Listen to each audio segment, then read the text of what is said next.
आज के इस वीडियो में हम आंग्ल मैसूर संघर्ष के बारे में अध्ययन करेंगे।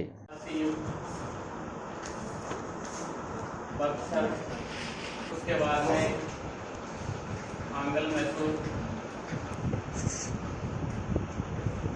बाद में आंग्ल मराठा, बाद में आंग्ल सिख और भारत भर VEIC का हिस्सा। इतने युद्ध करे अंग्रेजों ने, ब्रिटिश ईस्ट इंडिया कंपनी। इन दोनों से पूर्व पर अधिकार हो गया है ना, 1757 और 1700 आंग्ल मैसूर युद्ध। देखो ये 1767 से 69, 1780 से 84, 1790 से 92 और 1799। आंग्ल मराठा युद्ध की बात करें 1700 कितने हैं बताओ, 75 से 82 और फिर 20 सालों का विराम हो जाता है और क्या आ जाता है जी 1802 और 6 डायरेक्ट लिख देता हूँ 1817 से 18। इनकी बात करें हम आगे देखेंगे, अगले टॉपिक में ये आएंगे। 1845 से 46 और 1848 से 49। और इतने समय के बाद में अलग अलग है, देखो मैसूर अलग है, मराठा अलग है, सिख अलग है और ये अलग हो जाते हैं और भाट लगभग भाट तक इनका अधिकार हो जाता है। हम नीचे वाले भाट को देखते हैं। देखो मुख्य हमें मैसूर को देखना है। अब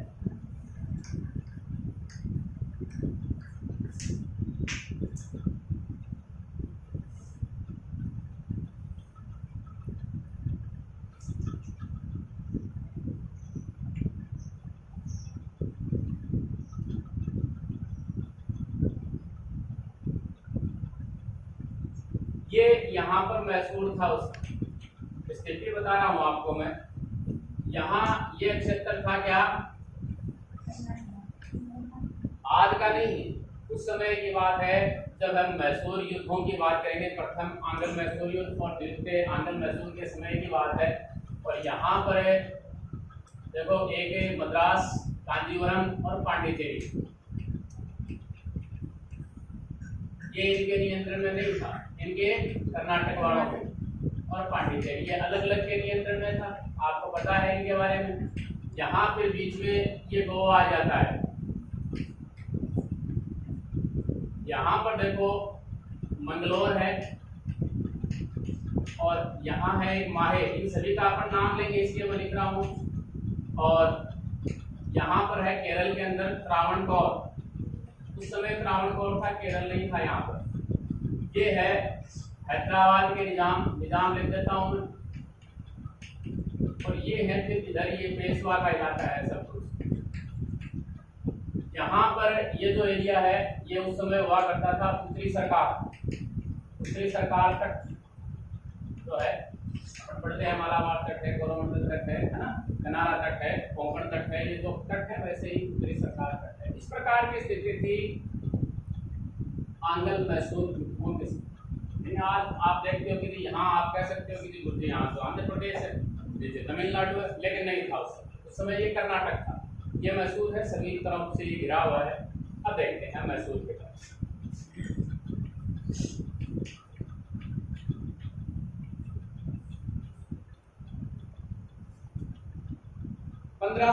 जनवरी 1565 में एक युद्ध होता है। कौन सा? कालीकोटा का युद्ध। अपन चर्चा कर चुके हैं इसके बारे में। दो जगह हैं यहाँ पर, राक्षसी और कांगड़ी। इन दोनों जगहों पर ये दो गांव थे, यहाँ पर भी ये युद्ध लड़ा गया था, तो इसलिए इसका नाम राक्षसी कांगड़ी युद्ध भी कहा जाता है।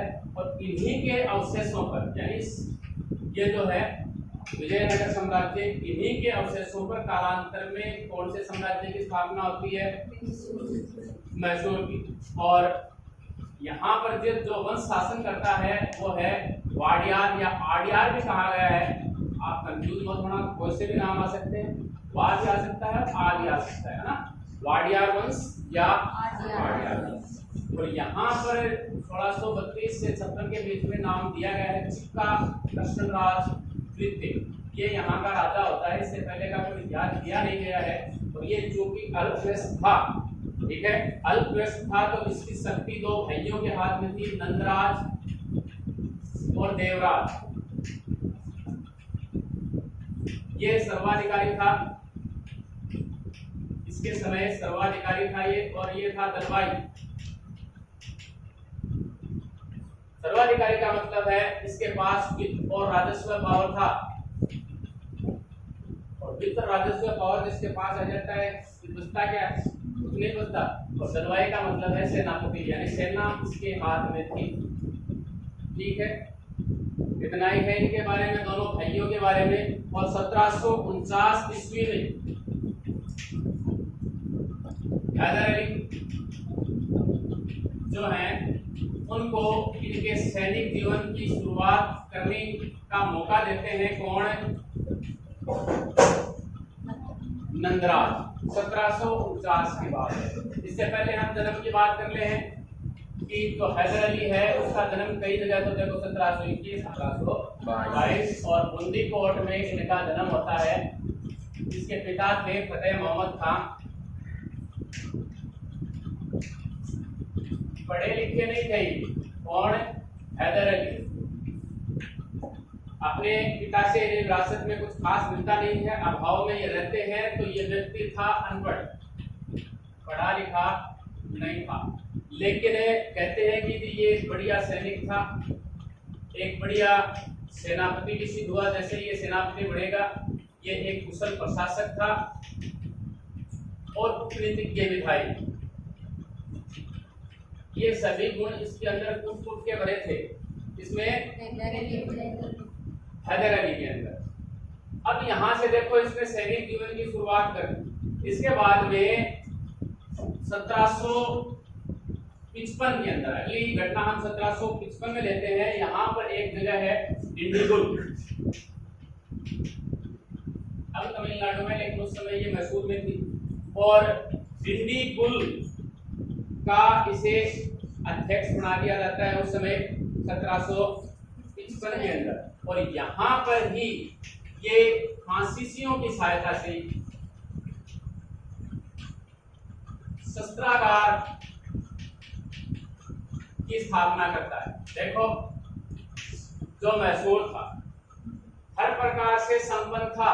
जब इस समय की बात कर रहे हैं हम, संपन्न था ये हर दृष्टि से। कैसे? देखो, एक तो इनके यहाँ पर चंदन की लकड़ी रहती थी यहाँ जंगलों में, और जो सोने के भाव बिकती है चंदन का, देखो बहुत ज्यादा मोल होता है, ठीक है। और धन धाने से भी ये प्रचुर थी ये जगह, यानी विभिन्न प्रकार की फसलें, विभिन्न प्रकार के उद्योग और रेशम वस्त्रों का निर्यात यहाँ से बहुत ज्यादा होता था। तो इस दृष्टि से तो ये उत्तम था।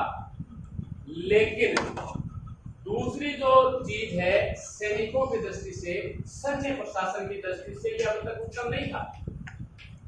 जो भी आते, अगर औरंगजेब ने आक्रमण कर दिया तो औरंगजेब को ये नजराना दिया और औरंगजेब से पीछा छुड़ा लिया।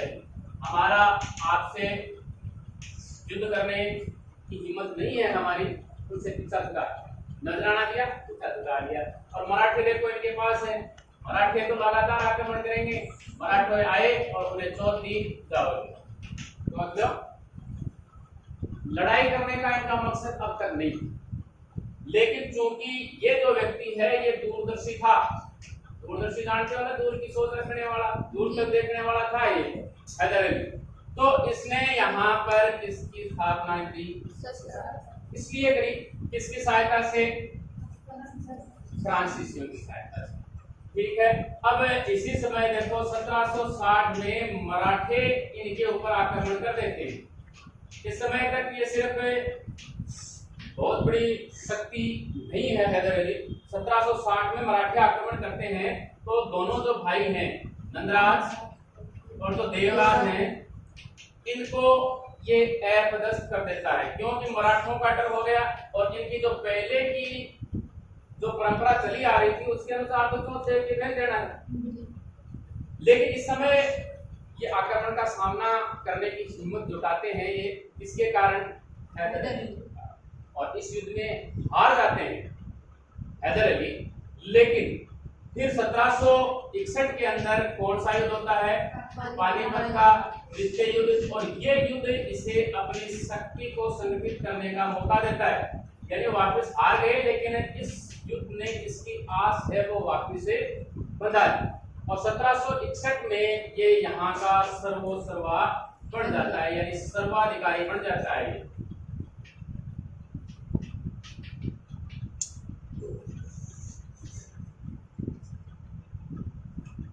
अब देखो 1761 के बाद में की अगर हम बात करें, इस समय देखो इसका जो बेटा है हैदर अली का, कौन? टीपू सुल्तान।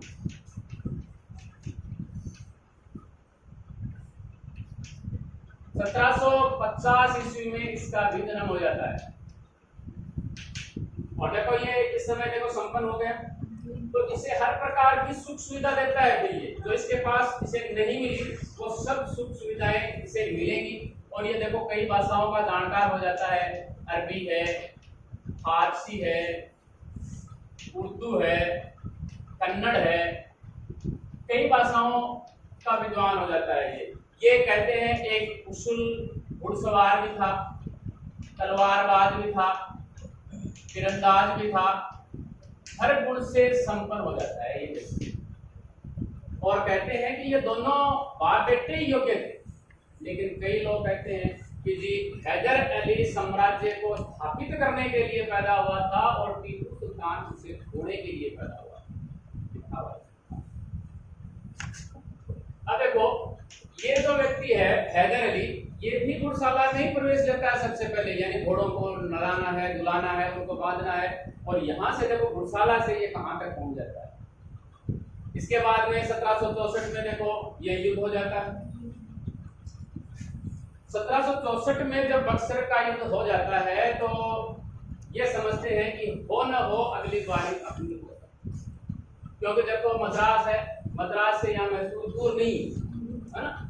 तो इस प्रकार के इसके दिमाग में चलती है और ये सभी कोशिश करते हैं फ्रांसीसियों की ये मदद लेते हैं, क्योंकि फ्रांसीसी यहाँ ही नहीं परंतु यूरोप में भी इनके दुश्मन थे। 1757 से 63 तक इनके अंदर सब वर्ष युद्ध चलता है। और फिर आगे चलकर 1775 से 83 के अंदर अमेरिकी स्वतंत्रता संग्राम की अपन ने बात करी, अमेरिकी स्वतंत्रता संग्राम चलता है और उसमें क्रांतिकारियों का साथ देते हैं कौन?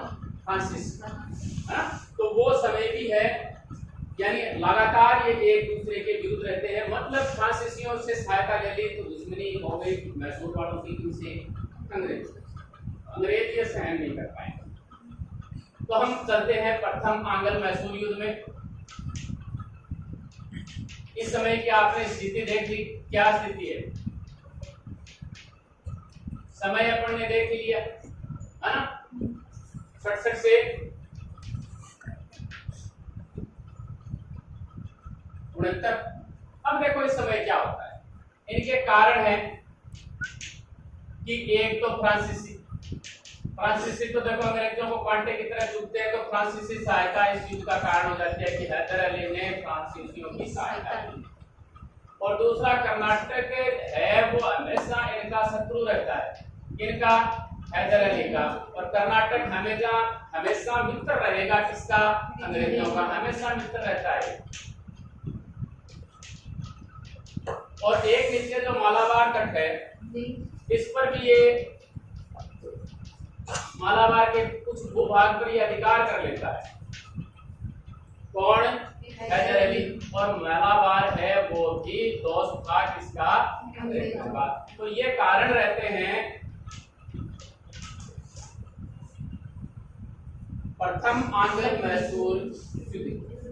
और एक चीज और है, देखो यहाँ हमने निजाम लिखे हैं, आप हमेशा ध्यान रखना इन आंग्ल मैसूर युद्ध में निजाम की जो प्रवृत्ति होगी हमेशा ढुलमुल प्रवृत्ति की रहेगी, कभी इधर कभी उधर। निजाम की अगर हम बात करें, निजाम के पास ये उत्तरी सरकार था, उस समय उत्तरी सरकार का एरिया, और ये दे देता है किसको? अंग्रेजों को कि जी आप हमारी मैसूर से रक्षा करना। जब भी मैसूर वाले भी से थोड़े ठीक थे, ताकत के अंदर, शक्ति के अंदर शक्ति प्रदर्शन तो इससे ठीक थे कि जैसे ही हमारा आक्रमण हो हम आपको उत्तरी सरकार तक देते हैं। ठीक है, अब देखो क्या होता है, युद्ध की शुरुआत कैसे होती है कि सबसे पहले जो पेशवा है यानी मराठा है, मराठों का नाम लेंगे हम यहाँ से, मराठा है ऊपर से इनके ऊपर आक्रमण कर देते हैं, यानी एक त्रिकूट बन जाता है यहाँ पर मराठों का प्लस निजाम का और प्लस अंग्रेजों का, इनका एक त्रिकूट बन जाता है इस समय। और ये किसके विरुद्ध है? हैदर अली। हैदर अली लिखो या फिर मैसूर लिखो, आपकी मर्जी है। इनके खिलाफ इनका त्रिकूट बन जाता है, ये ऊपर से आक्रमण करते हैं। लेकिन मैंने आपको कहा कि जी ये व्यक्ति कैसा था? कूटनीतिज्ञ था। ये इनको 35 लाख रुपए देता है मराठों को और इनको मना के वापस से फेल देता है। एक व्यक्ति अपन ने देखो निजामों में देखा था, महफूज खां। महफूज खां की ये सहायता लेता है और मना लेता है निजाम को भी, तो इसको दे दिया जाता है। तो ये भी यहाँ से हट जाता है और ये यहाँ से हट के पक्ष में किसके आ जाता है? हैदर अली। मतलब अंग्रेज अकेले रह गए हैं। अब ये दोनों मिलेंगे, कौन है? निजाम प्लस हैदर अली।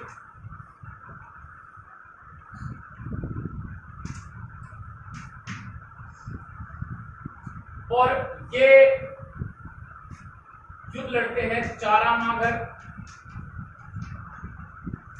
और त्रिनोमाली, इन दो जगह इनका मुकाबला होता है किससे? अंग्रेजों से।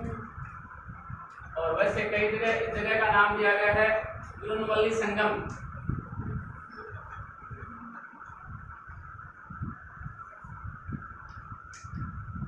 जो भी हो,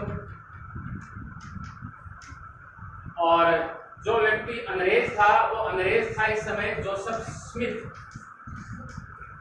यानी अंग्रेजों की तरफ से लड़ाई कौन कर रहा था? जोसेफ स्मिथ लड़ाई कर रहा था। इससे पहले देखो एक हम देखते हैं कि इस समय यहाँ का गवर्नर था वेल्स। वैसे देखो गवर्नर 1773 से पहले है नहीं, लेकिन हम मान सकते हैं वेल्स था। फिर आगे वाले में हो जाता है वारेन हेस्टिंग्स।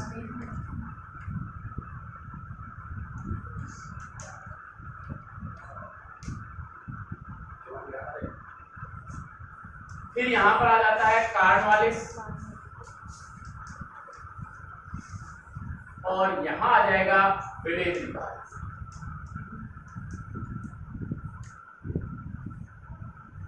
ये युद्ध हो जाते हैं और इस युद्ध में ये हार जाता है और निजाम इससे अलग हो जाता है और अलग होके वापस कहीं पहुंच जाता है? अंग्रेजों के पास पहुंच जाता है। हैदर अली अब अकेला रह गए, अकेला है हैदर अली।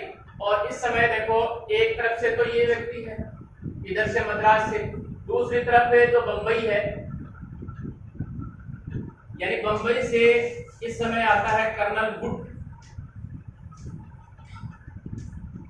ये अब पूरा काम कर देते हैं। और मद्रास से तो है ही कौन है? Joseph Smith. ये इसको घेरने की कोशिश करते हैं मंगलौर के अंदर,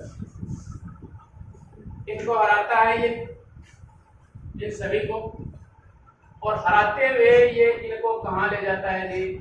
मद्रास। लेकिन उसी समय अंग्रेज कहते हैं कि जी हम तो क्या कर लेंगे जी, कहते हैं इसकी सबसे बड़ी गलती थी, मद्रास तक ये पहुंच गया था, इसे संधि नहीं करनी चाहिए थी, लेकिन ये संधि कर लेता है। इस संधि में क्या था हमेशा याद रखें, आपके कुछ भी याद नहीं रहे तो युद्ध हरजाना जो हारेगा वो जरूर देगा, नहीं याद रहे तब की बात, जो हारेगा उससे युद्ध हरजाना दिलवाना ही दिलवाना। ठीक है, एक दूसरे के जो विजित क्षेत्र हैं वो लौटा देंगे।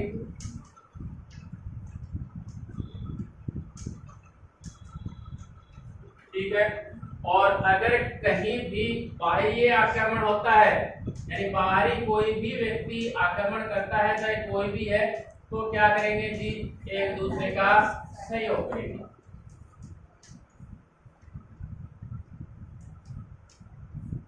ठीक है, ये है। हाँ, अब यहाँ पर देखो याद रखना है कि इस समय जो संधि होती है वो है मद्रास की संधि। हमेशा याद रखना ये जो संधि होगी वो कौन सी होगी? मंगलोर की संधि। और ये होगी श्रीरंगपट्टनम की संधि। और यहाँ फिर क्या होगा?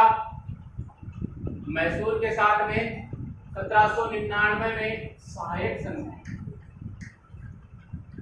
यानी हत्या हो जाएगी टीपू सुल्तान की, तो वैसी संधि का तो कोई मतलब है नहीं, तो मद्रास की संधि हो जाएगी। प्रथम आंग्ल मैसूर युद्ध है वो समाप्त हो जाएगा। आंग्ल मैसूर संघर्ष के शेष भाग का अध्ययन हम अगले वीडियो में करेंगे।